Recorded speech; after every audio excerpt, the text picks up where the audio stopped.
அஸ்வின்ஸ் இனிப்பு காரம் பேக்கரி மற்றும் செல்வ உணவகம். சென்னையிலிருந்து கன்னியாகுமரி நோக்கி சென்ற ஈச்சல் லாரி மதுரை அருகே செல்லும் போது டயர் வெடித்து தலைக்குப்புற கவிழ்ந்து விபத்து ஏற்பட்டது. இதனால் அப்பகுதியில் சிறிது நேரம் போக்குவரத்து நெரிசல் ஏற்பட்டது.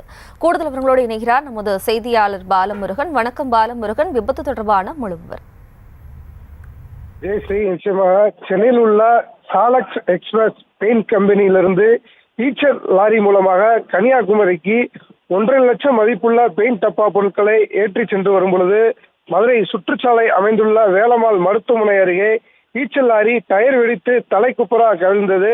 நாள் அப்பகுதியில் உள்ளவர்கள் அருகே சென்று பார்த்த பொழுது ஓட்டுநருக்கு எந்த பாதிப்பும் இல்லை என்று தெரிய வந்ததை தொடர்ந்து அப்போது ஓட்டுநரை பொதுமக்கள் கையை பிடித்து தூக்கிவிட்டார்கள். மேலும் அவனியாபுரம் புலனாய்வு பிரிவு போலீசாருக்கு தகவல் தெரிவிக்கப்பட்டதை தொடர்ந்து சம்பவ இடத்திற்கு விரைந்து வந்த போலீசார் வழக்கு பதிவு செய்து விசாரித்து வருகிறார்கள்.